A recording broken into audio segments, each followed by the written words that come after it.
Bonjour et bienvenue chez Inconsciente, le podcast qui parle d'hypnose humaniste, ericksonienne, de PNL, de communication non violente et de transgénérationnelle. Je m'appelle Pascaline Nogrette Mipoudou, hypnothérapeute à Bordeaux et facilitatrice en communication non violente. Passionnée par le corps et l'esprit et les liens entre les deux, je suis très motivée pour partager et simplifier tous ces outils que j'ai découverts toute seule en formation ou dans des bouquins. La citation. Il existe une citation anglaise que je traduirais par « Le succès aime le succès ».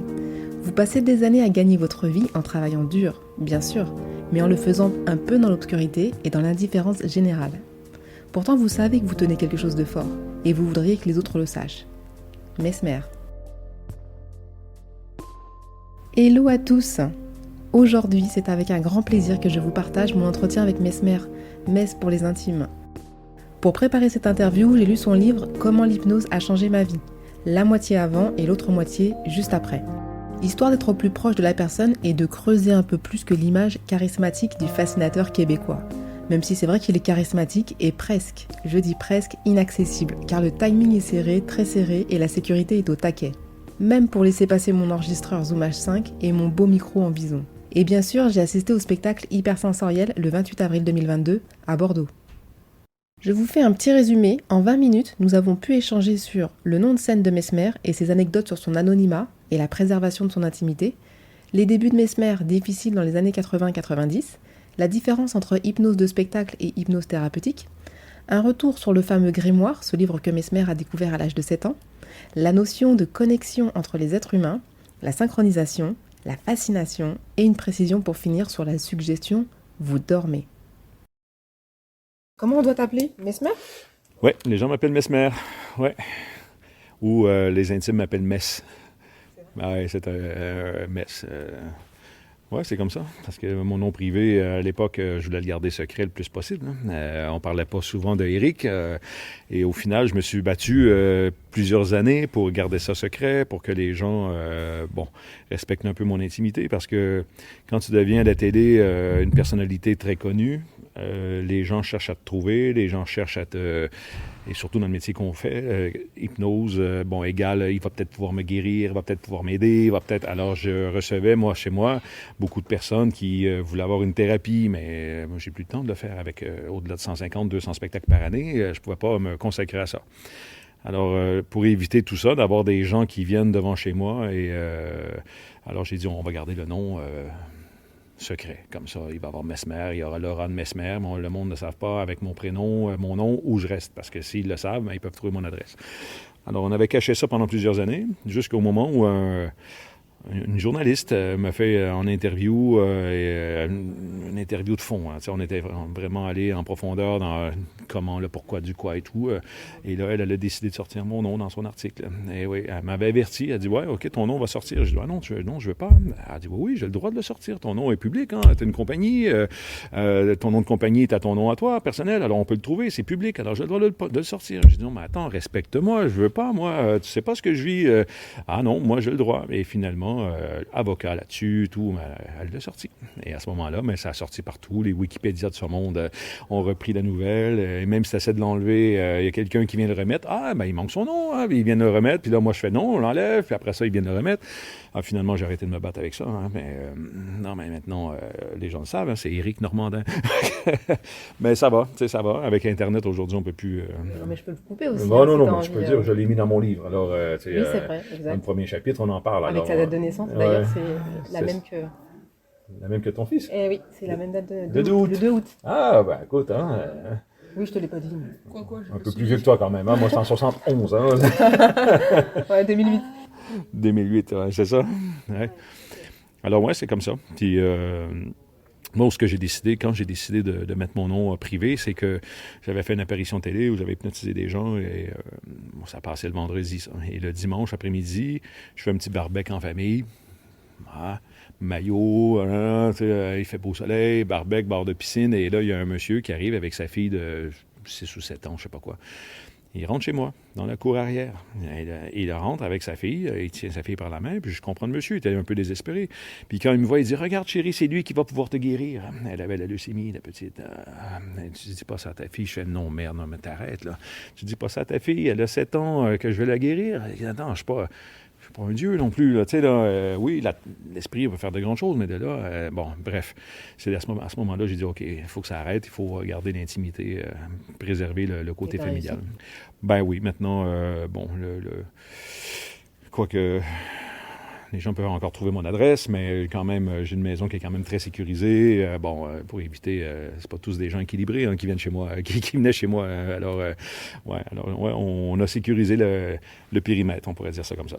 C'est bien. Ouais. J'ai lu plein de choses intéressantes dans ton livre, même si j'ai lu que la moitié là jusqu'à aujourd'hui. Ah, mais la meilleure partie, c'est la fin. C'est vrai? Non. Non, mais je le finirai. Hein. Mais j'ai bien aimé le parcours, tu vois, ton parcours où au départ c'était interdit, il ne fallait pas y toucher. Ouais, ça fait partie des croyances de l'époque. Hein. Les croyances à l'époque, c'était comme ça. Il y avait encore beaucoup la religion qui était autour de ça. Je me suis fait justement comparer à un sorcier pendant plusieurs années, Satan qui maîtrise les énergies. Certaines religions qui pensent aussi que ce que je fais, c'est interdit de jouer avec des énergies comme ça. Si c'est pas Jésus-Christ qui se sert des énergies, mais t'es un Satan. Alors, il y a certaines religions qui sont comme ça aussi. J'ai passé par tout ce développement-là. J'ai vu tous les changements avec les années, à force de pratiquer, à force de démontrer, à force de ci, de ça. J'ai vu les gros changements. Au Québec, je les ai vécus. Et en France, quand je suis arrivé, ça a été le même parcours, le parcours du combattant. Parce que maintenant, au Québec, depuis des années, les gens me connaissent.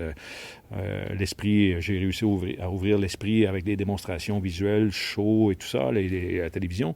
Et en France, quand j'ai commencé, c'était pas gagné non plus. Hein. Alors, pour convaincre les gens d'acheter mon spectacle et de le diffuser dans les grandes salles de spectacle. Il a fallu que je me déplace dans toutes les rédactes, Le Monde, Le Parisien, le Métro. Là, j'allais hypnotiser des journalistes. Et après, le scepticisme tombait parce qu'ils voyaient leurs amis, leurs confrères, le rédacteur en chef tomber sous hypnose. Alors là, oui, j'avais la une le lendemain parce que j'avais fait une perfo.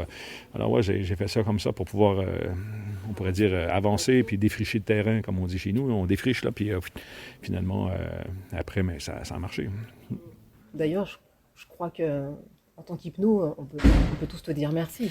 Ben oui, mais c'est pas tout le monde qui me dit merci non plus. Hein. Il y en a qui pensent que je dénature l'hypnose. Bon, ben écoute, il y en a qui pensent... il y en a qui reçoivent leurs clients qui ont vu mon spectacle.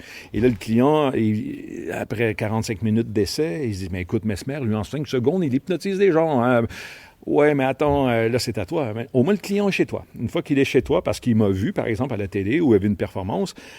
au moins, il a pris le téléphone ou il t'a envoyé un message, il t'a appelé, tu as un contact avec lui que tu n'aurais peut-être pas eu avant.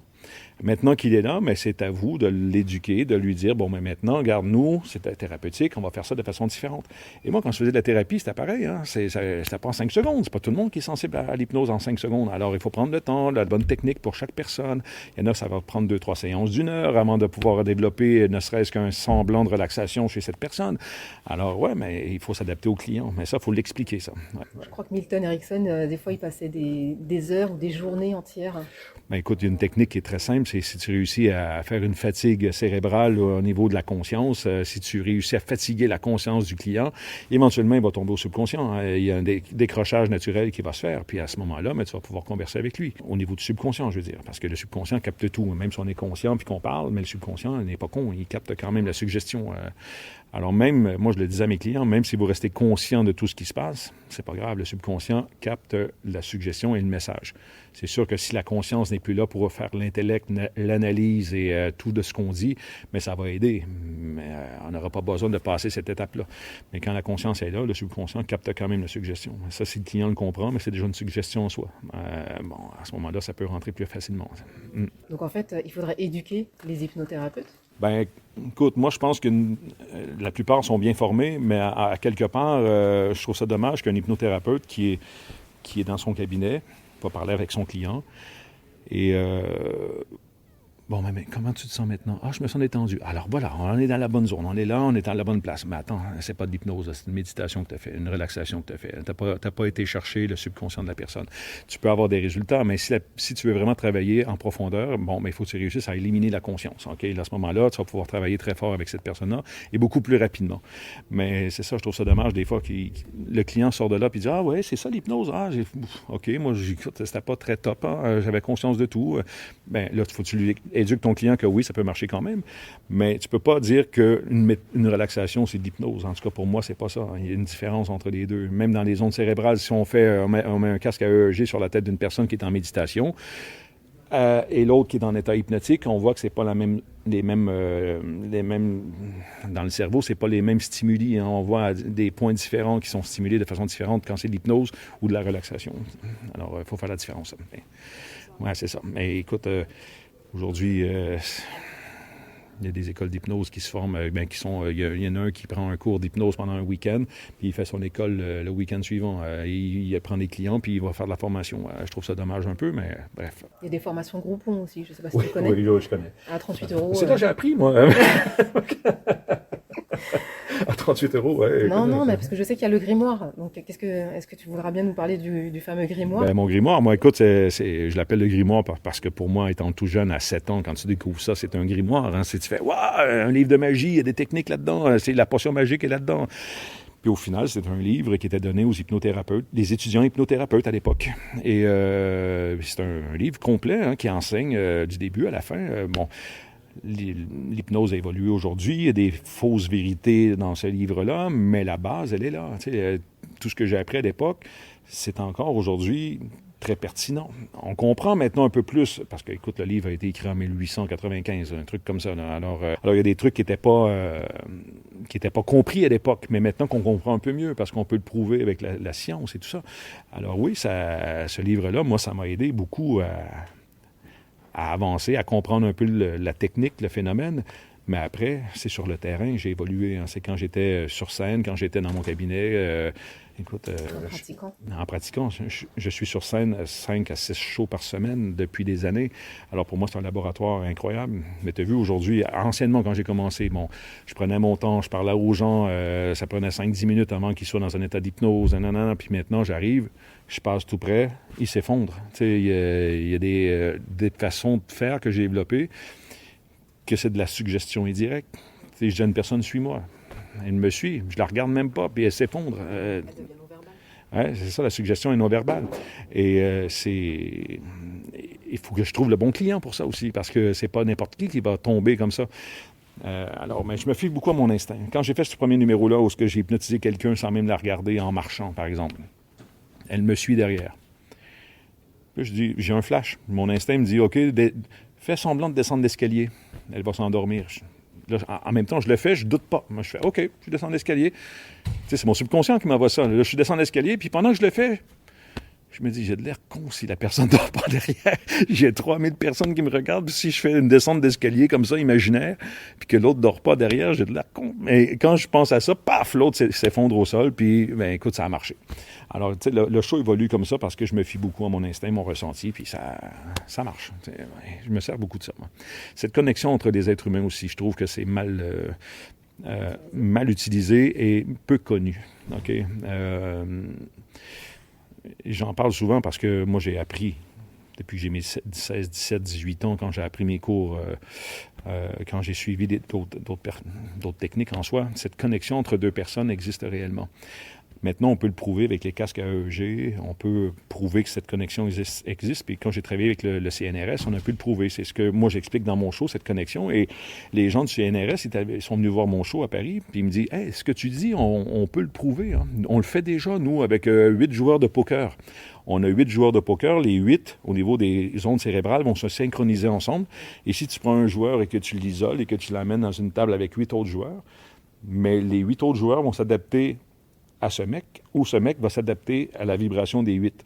On a pu prouver ça. Mais avec l'hypnose, c'est exactement ce qui se produit.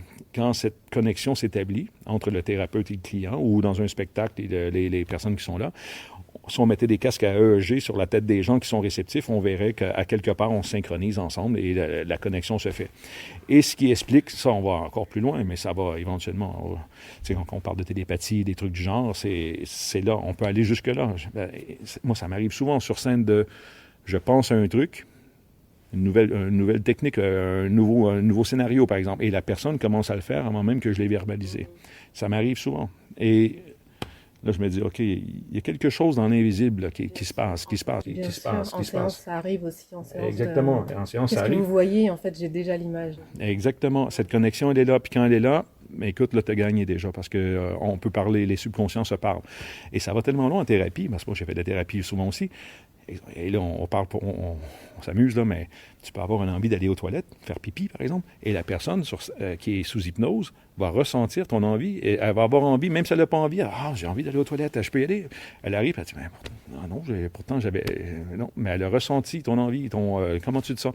Alors, il faut faire attention quand on fait une thérapie, il faut nous-mêmes, pendant la séance, se sentir bien et en paix et en calme, et comme ça, on va projeter cette vibration-là chez l'autre personne, et on va réussir à la calmer aussi, et l'aider à aller plus loin. Et si tu es toi-même au niveau du subconscient, ça va l'aider parce que tu deviens un diapason. Et quand tu deviens un diapason, tu vas vibrer à cette fréquence-là et la personne va sentir cette fréquence et elle va s'adapter à toi. Alors ça, c'est quand tu commences à comprendre ça, c'est déjà un bon point de gagner. Ça. Synchroniser. Ouais, exactement. On n'apprend pas ça dans toutes les écoles. Hein. Puis, je suis surpris qu'on... non, on n'apprend pas ça. D'accord, OK. Tu l'as appris, toi, à l'école, de cette synchronisation-là? À fond, oui. Ah oui, je l'ai beaucoup travaillé aussi. Ouais. Ah bon, OK. C'est une bonne école. Parce que...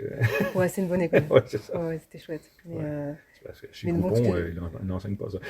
Ah bon? Non. Ce que j'ai appris là, c'est que ça synchronisait aussi entre les gens qui sont hypnotisés. Donc ces ondes-là, elles passent entre toi et un hypnotisé et entre eux aussi. Oui, entre eux, oui.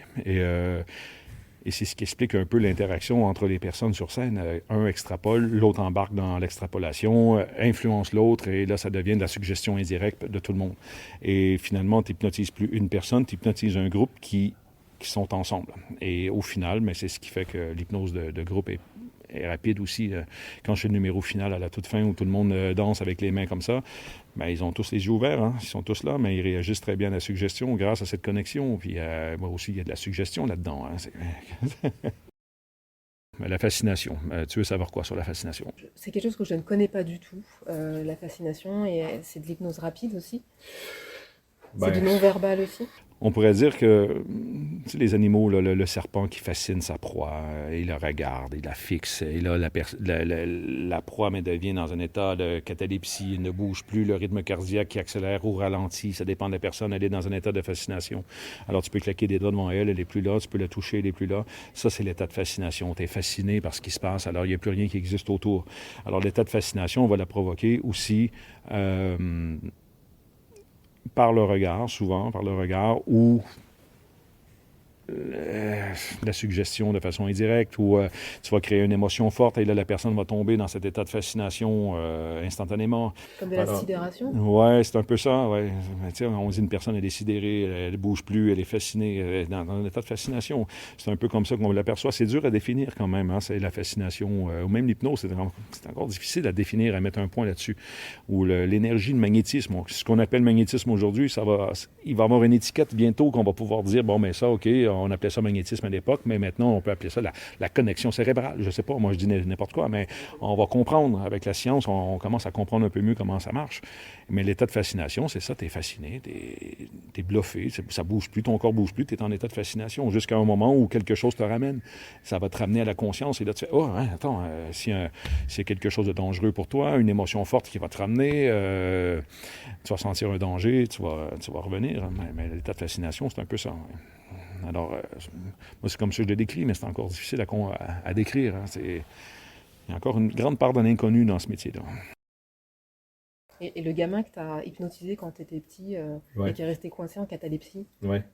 c'était une technique de fascination ou... Non, ça des passes magnétiques, comme j'avais appris à l'époque, les passes magnétiques, la suggestion verbale. Ton bras devient raide comme une barre de fer et tout ça. Et à ce moment-là, il est resté coincé comme ça. C'était pas de la fascination parce qu'il était encore très conscient de ce qui se passait. Il était encore très conscient, mais juste son bras qui pliait plus. Alors, c'était pas de la fascination. La fascination, comme je te dis, tu rentres dans un état, t'es rendu un zombie, tu bouges plus, tu fais plus rien, t'es fasciné, tu bouges plus, t'es en état de choc. Hein, on pourrait dire ça comme ça. C'est pas un choc, mais t'es dans un état de fascination. Hein, Ok, merci beaucoup. ça me fait plaisir. Moi aussi. Et au compte de 3, vous allez vous éveiller maintenant. Ah, on dit dormir. Hein. Souvent dans le spectacle, je dis dormir, mais c'est une image. Hein. C'est une image parce que c'est facile pour les gens de comprendre ce qu'on attend d'eux. Parce qu'on ne dort pas vraiment dans un état d'hypnose. Hein. On est dans un état souvent d'éveil de nos sens, d'éveil de notre perception. Alors, mais quand je dis dormir, ça donne une belle image. Et les gens, on a dans l'esprit, dormir, on est comme ça, puis on est mou, alors on dort. Alors, ça donne... c'est plus facile à comprendre. Ouais. Merci pour ces précisions. Oui, c'est ça. Si c'est toi qui le dis, c'est mieux. Il y a des thérapeutes qui pensent que je dis des conneries, mais c'est pas vrai. Il faut faire un show, c'est pas le même métier. Non, c'est pas le même métier. Donc, puis, écoute, non, c'est bien parce que il y a beaucoup de thérapeutes qui le comprennent. C'est que maintenant que les gens ont vu un exemple d'hypnose, ils se disent ça pourrait peut-être m'aider, mais maintenant ils prennent le téléphone, ils envoient un message et tu l'as dans ton cabinet. Et ça fait en sorte aussi qu'il y a beaucoup de personnes qui vont se former à l'hypnose de thérapie parce qu'il y a une forte demande du public maintenant. Le public, ils veulent avoir une technique rapide, une technique plus naturelle de se soigner. Et quand le public veut quelque chose, mais il y a l'offre et la demande, alors les gens vont se former à l'hypnose. Mais formez-vous dans les bonnes écoles. Enseignez-vous. J'ai fait un épisode comme ça sur comment aller trouver une bonne école ou un bon hypnothérapeute. Ouais. Je reçois plein de demandes. Moi, des gens me disent « T'en connais un, toi? » J'en connais plein, mais je ne peux pas en référer un. Parce que c'est tellement personnel, un hypnothérapeute, que c'est comme aller chez le coiffeur. Hein? Tu vas aller chez un coiffeur et tu sens que l'énergie n'est pas bonne. Tu vas « Ah non, je me sens pas bien à l'aise avec lui. » L'hypnose, c'est la même chose. Il faut que tu trouves une personne avec qui tu vas te sentir bien, en sécurité, en confiance. Puis déjà, tu as déjà une grande part de fait. Après ça, c'est plus facile. C'est ça. Alors, si je recommande, puis je dis « Va voir monsieur un tel. » Et tu vas là-bas, puis finalement, ça va pas bien, mais c'est Mesmer qui va te pointer du doigt. « Ce Mesmer, il m'a référé un mec, il est pourri, ça n'a pas marché avec moi. » Et c'est moi qui va passer pour le con. On est toujours sur de la synchro, en fait. Ça. J'arrive à voir les gens qui viennent et qui sont réorientés, en fait. Ah ouais. J'ai un collègue qui est parti à la retraite, il m'envoie ses patients, et je reconnais les patients. Ah oui, tu le vois, tu le sens. Je sens, ouais. Ouais, c'est ça. Cette connexion, hein? Ça existe, la connexion. Bien sûr. Ouais. Merci beaucoup. Ça fait plaisir. On s'arrête là. Au revoir.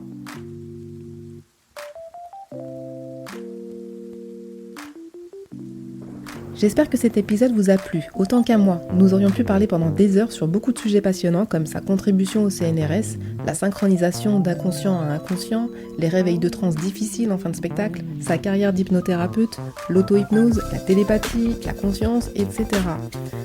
En tout cas, merci à Mesmer pour son superbe spectacle. C'était une première pour moi après Jake Inésios à Nice et Giorda à Paris et partout ailleurs. Vous pouvez d'ailleurs l'entendre, Giorda, dans l'épisode 54. J'ai pu expérimenter sur scène avec Mesmer une adduction olfactive, l'odeur de l'orange, c'était superbe.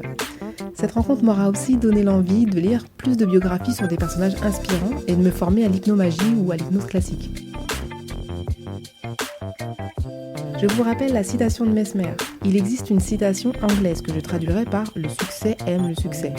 Vous passez des années à gagner votre vie en travaillant dur, bien sûr, mais en le faisant un peu dans l'obscurité et dans l'indifférence générale. Pourtant, vous savez que vous tenez quelque chose de fort et vous voudriez que les autres le sachent.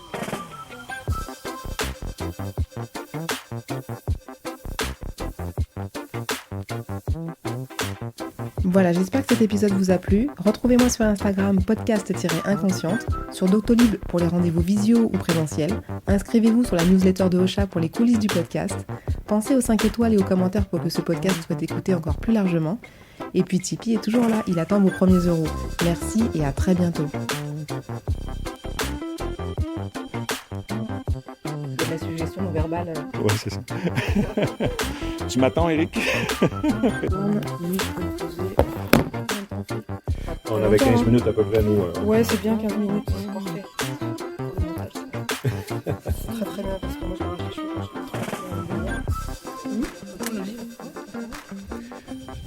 je vais queue de raton laveur, ça.